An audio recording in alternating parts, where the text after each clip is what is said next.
Béni sois-tu en ce beau jour de ce matin, peuple de Dieu, la créature de Dieu.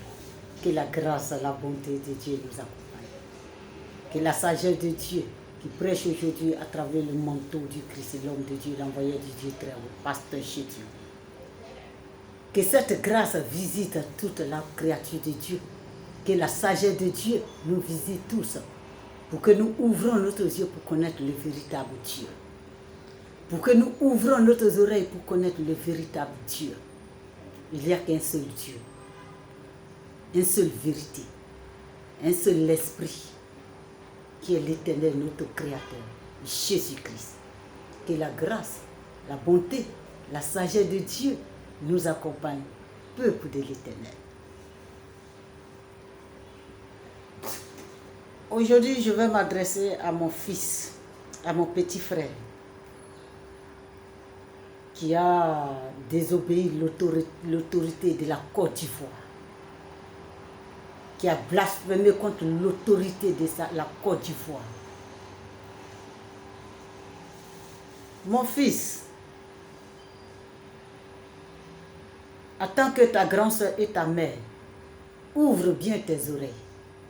Si tu as vraiment l'amour de ta mère, si tu as vraiment l'amour de tes sœurs, le jour de ta naissance, si tu voyais, tu savais combien de fois ta mère était heureuse. Le jour que tu as été accouché à l'hôpital de la Côte d'Ivoire, si ta propre terre, si tu savais combien de fois ta maman criait de joie. Demande-moi, maman, pourquoi. Elle criait de joie parce qu'elle a mis un fils au monde qui va défendre la dignité de ses grandes sœurs, de ses petites sœurs, qui va défendre la vie de ses sœurs par une religion qui se font passer des hommes de Dieu, qui l'ont maltraité, qui l'ont donné au mariage forcé, qui l'ont couvert le visage, qui n'ont pas vu laisser la joie que Dieu l'a donnée, qui l'ont arraché la joie le jour que tu es né. Si tu savais combien de fois ta maman était heureuse, parce qu'elle a mis un fils au monde qui va la défendre, qui va défendre ses petits sœurs, et dit à bas à des mensonges. Le soleil que tes grands-mères n'ont pas vu par cette maltraitance, par cette religion, qui se sont dit des hommes de Dieu. Par cette maltraitance de tes grands-mères, c'est toi qui vas relever le défi pour dire, avant que vous veniez là, nos grands-mères connaissaient le véritable Allah. Mon fils, mon petit frère, ouvre bien tes yeux. Quand tu étais né là, ta maman n'avait pas demandé une doléance. Mais elle avait suivi cela, en croyant vraiment que c'était des hommes de Dieu. Alors, écoute bien dans la parole de Dieu. Avant que les religions l'arrivent, la loi existait. Les autorités, Dieu même était autorité, les autorités existaient.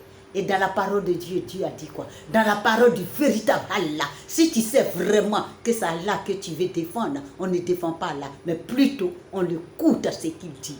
C'est pour ça qu'il a dit, examinez tout ce qu'on vous dira. Il faut examiner la parole du véritable Allah. Sinon on ne défend pas Dieu. Écoute très bien. Dans sa parole, il a dit, avant que les religions que toi tu attends d'être fier avant qu'ils arrivent, l'autorité existait, la loi existait. Et qui était autorité? C'est Dieu lui-même, c'est le véritable Allah. C'est lui qui a dit, respectez les autorités, non pas respecter des imams, non pas respecter les prêtres, non pas respecter comment on appelle, des religions. Alors dans la parole de Dieu, Dieu a dit, dans la parole du véritable Allah, il a dit, tout ce qui n'est pas agréable à la parole du véritable Allah, balayez ça. Est-ce que tu m'as compris, mon fils? Alors si les gens viennent pour remplacer la parole du véritable Allah, à leurs mensonges, Allah dit de balayer. Et les autorités vont contrôler. C'est pour ça qu'il dit qu'il n'y aura pas de désordre, qu'il y aura des autorités sur la terre. Alors si toi tu ne respectes pas des autorités, et tu veux faire toi-même ta fierté. Non. Avant que tes religions-là arrivent, les autorités vivaient déjà. La loi existait déjà. Et on obéissait à cette loi. Et cette loi vient du véritable Allah. Si tu crois vraiment à Allah. Écoute encore la parole de Dieu. Ce n'est pas, Dieu n'a pas le véritable Allah, le créateur du ciel et de la terre. Jésus-Christ, Dieu fait chair. Dieu n'a pas donné Ève à Adam forcé, mais Adam fait une demande. En pleurant derrière Allah, le créateur du ciel et de la terre, Jésus-Christ. Père, tout ce que tu m'as donné sont de deux, mais moi seul. Et Allah a compris sa parole. Il est venu le faire dormir et donner la chair de ta chair, l'os de son os. Adam, il n'a pas obligé Adam de se marier. Donc ouvre bien tes oreilles. Si on vous a mis au monde là, c'est avec la joie.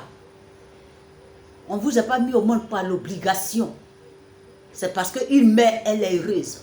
C'est pour ça qu'elle t'a mis au monde. Alors cette joie qu'elle a eue pour te mettre au monde, cette joie-là, elle va te laisser, tu vas voir.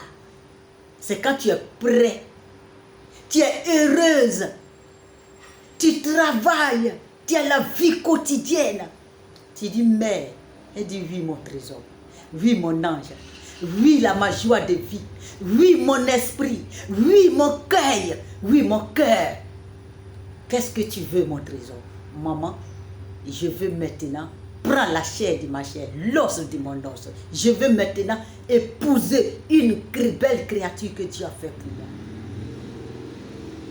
Elle dit, que tes désirs, tes parents disent que tes désirs soient faits. Quelle est cette belle créature? Est-ce que nous pouvons la voir? Nous pouvons aller l'honorer devant ses parents, la prendre comme ton épouse, comme tu l'as choisi, et tu dis oui. Et toi et tes parents, vous partez. On ne doit pas t'opposer une femme. On ne doit pas t'obliger à te marier. Alors si tu crois vraiment à Allah, Allah n'oblige pas les gens à se marier. Parce que Allah nous a donné la joie, l'amour, la liberté. C'est quand tu es libre, tu te sens vraiment être marié et tu vas te marier. Maintenant, on te parle de la parole de Dieu, de toi-même, ta vie quotidienne, de la joie que tu vas vivre avec tes petites soeurs. Et toi, tu te plains, là, tu te lèves à insulter les gens. Si vous êtes garçon, nous, on connaît nous, c'est ce que l'islam nous a enseigné. L'islam est plus grand que Dieu qui t'a créé. Ton imam est plus grand que Dieu. Si ton imam croit à le créateur du ciel et de la terre, il va obéir à sa parole et obéir à des autorités. Tu as compris, mon fils?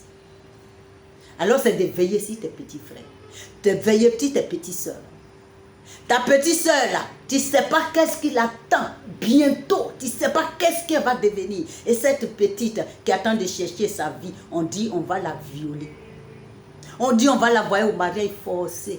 Est-ce que c'est le désir de ta petite soeur? Est-ce que tu sais ce que Dieu l'a proclamé? Tu sais les pensées qu'elle va faire? Tu sais ce qu'elle va te faire plus tôt? Tu sais ce qui va te ramener. Et cette là, on vient gâter sa vie, on lui donne au mariage forcé. À ce qu'elle n'a jamais accepté. Et tu es fier comme ça sur les réseaux sociaux, mon fils. Ouvre tes yeux. Le temps encore loin. Ouvre tes yeux pour que tu vas attendre la vérité. Sinon, tu n'es rien devant l'autorité. Et nous, devant tes mères, tu n'es rien. C'est nous qui t'avons mis au monde. Et c'est ce qu'ils ont dit. Dieu, on n'a qu'à veiller sur vous. C'est ce qu'ils ont dit là, que Dieu, la parole de Dieu va s'accomplir si ce beau pays, la Côte d'Ivoire. Mon fils, tu es encore en retard. Aucun jeune et aucun de nos enfants vont te suivre dans tes bêtises. Béni sois-tu, peuple de Dieu. Et la grâce, la bonté de Dieu nous accompagne.